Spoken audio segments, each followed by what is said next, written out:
And a welcome to the UFC. Brazil's Joanderson Brito, he is taking on a very tough test in King of Prussia, Pennsylvania's own Bill Algeo. His nickname is Senor Perfecto. It's been anything but that in the UFC. And for Bill Algeo, a fight of the night against Ricardo Lamas in his debut, a loss on Contender Series to Brendan Loughnane, and sandwiched in between those two fights, he takes on Tim Dooling over with CFFC 9-7. Tim Dooling gets the win by decision. So he loses to Lamas in Lamas' retirement fight.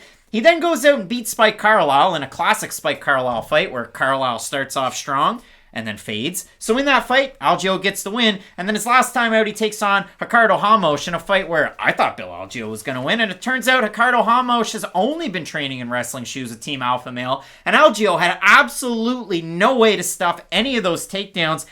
And that's the big key to a fight like this. And I've talked too much about Bill Algeo, so I'll leave that where it is. For Joanderson Brito, this is going to be your favorite fighter's favorite fighter. He is the most exciting prospect I've seen in a long time coming into the UFC. I have specific examples and things that I want to talk about, but when this guy strikes, it's like watching my dog trying to swim. He's throwing everything into it, and he wants every single part of it. Matt, I absolutely love watching Joanderson Brito fight. He is a very, very exciting prospect, especially for this division.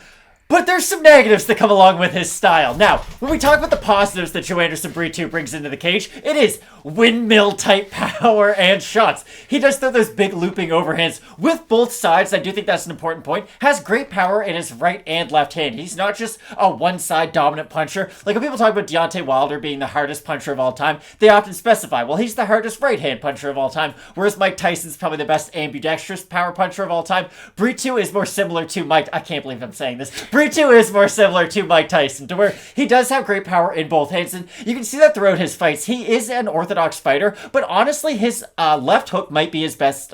It might be his best weapon. It's not something that he always follows his right hand with, but when he does vary it up, especially after going to the body, it catches his opponent off guard a lot, and that's why this fight's going to be really interesting. You had mentioned that you had made the graphic this way because there is such a height difference between these two fighters.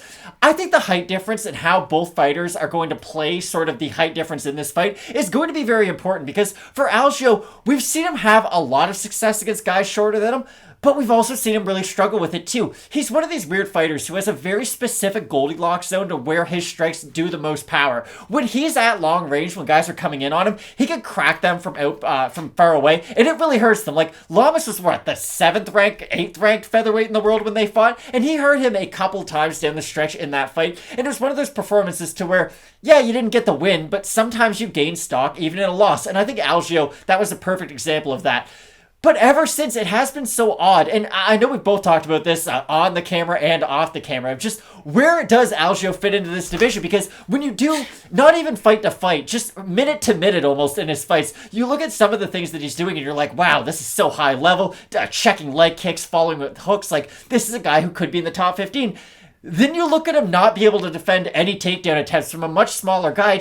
I always worry about where does Algeo's strengths keep him in this division, and how far down are his weakness going to hold him back. Loughnane took him down 3 times. Lamas took him down 5 times. Carlisle took him down 4 times. Ramos took him down 8 times. Like, I really don't like to see that at all. And for Joanderson Brito, we talk about the wild striking, the fun style, and that is what he brings to the cage. He's a guy that just spams takedowns. He'll go for double legs. He'll throw you around. Like, this is a guy that bangs and thrashes. Like, if you like Davison Figueiredo, and I can't take credit for that because I saw somebody out there on Twitter make that comparison, I absolutely love it. This is a guy that has so much fun when he's fighting, and he is the wildest man ever. And if you want to see the perfect example out of that, and I'm going to make a couple of examples, but his fight against Jose Mariscal, who the nickname in that fight was Chepe. In that fight, you look at the referee, and he stood absolutely no chance. But if your name is Curtis Thunder, you'd think, hey, Curtis, you're going to stand a chance. So what happens? Brito goes out there, and before the fight even starts, they go into the middle, and they're jawing as the ring announcer is announcing Joanderson Brito. He's standing in there trash-talking. English is not his first language, and he's absolutely going at it. That life. So Mr. Thunder does his thing, splits them up. They start to fight. Joanderson rushes in there, and when I watch him fight, it's either, is this guy going to glove tap, or is he going to be like a dick on UFC 4, and are we going spinning wheel kick and Craig gets knocked out? Well, it could be either or, but in that one, they're jawing. Joanderson kicks him in the cup. His opponent goes to grab his cup. Mr. Thunder goes, all right, stop. And Joanderson goes, bang, bang, and knocks him and wobbles him. And then the fight starts back up. Joanderson goes in there, throws bombs, goes body kick, right hook, left hook, knocks him dead. So again, I am very hyped up on Joanderson Brito, but this is what I have to say. Hyped up in some of his fights. If you want to go back and see some bad spots, he fights Wellington Prado. That fight is wild. Listen, if you go all the way into second round, he's almost all the way submitted, and then he just kind of muscles himself out of it and ends up finishing his opponent. In his fight against Iwasaki, first round he wins. Second round, his opponent wins the whole round. And then in the third round, his opponent wins pretty well the whole thing, and then he rallies and gets a TKO to Brito. Again, this guy hasn't lost a fight in years and years. He's 11-0-1 in his last 12 fights. Like, I couldn't be more excited about this fighter. And the other weird thing is, such a height disadvantage, not at a reach disadvantage, oddly enough. Yeah, he does have a very good wingspan. But for Brito, you look at his last fight, he was lined very, very, closely with Diego Lopez, a guy who had wins over UFC competition outside of the UFC.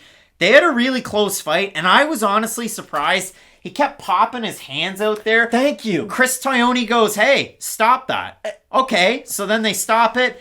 Eventually, Diego Lopez has an issue with one of his eyes. And then in the third round, bang, eye rake, technical decision. 3 judges scored at 29-28 for Brito. And after that fight's over, Dana White's comments on him is the fact that, and I want to make sure I get this absolutely right, Sean Shelby gave Brito the lead-in before the fight, so you knew there was something afoot.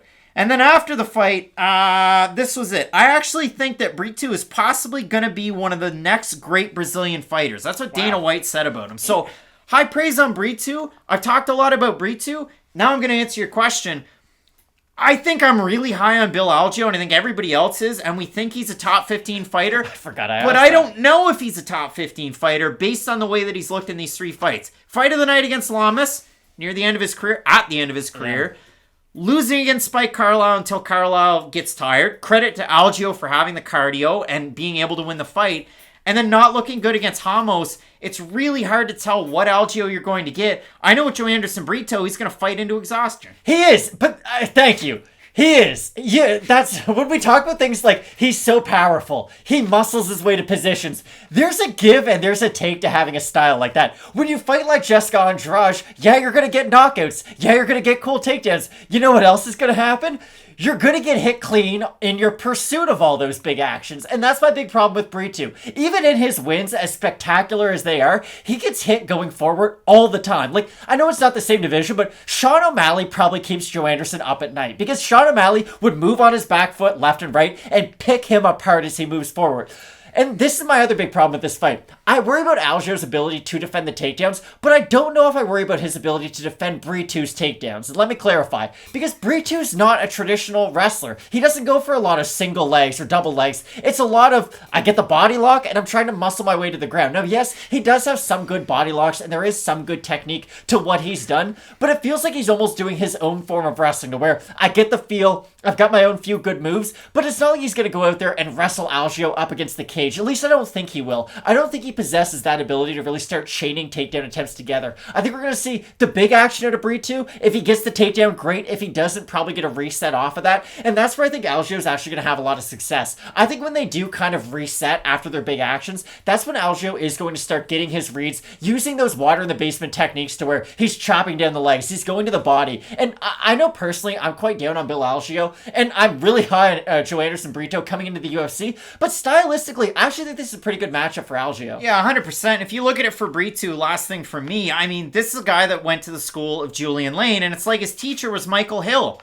I do let you bang. I do. So for Brito and for Algeo, I think this is a great matchup. We're going to learn a lot about both these fighters. And if Algeo loses, hopefully that's not it for him in the UFC. I think he's a very, very entertaining fighter. And for Brito, if he loses, man, there are a lot of question marks out there. So we look at the odds. They both open at par. Algeo, slight underdog, plus 108 right now. And for Brito, slight favorite, minus 131. We look at the Tapology votes. Haven't seen them yet. Surprise to us, they are to you. I'm going to set the over-under at 75% Joanderson Brito. I'm going to say under.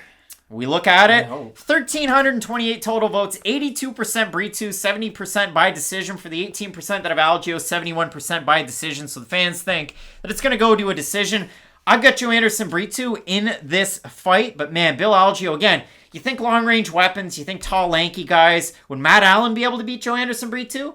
I'd destroy him on a basketball court. Yeah, but not in MMA. This guy is absolutely blood and guts a fighter, but when he goes for those wild takedown attempts and when he really leaves himself out there and gets reckless, Algeo's one of those guys that can snatch up a neck, even if he's on bottom position.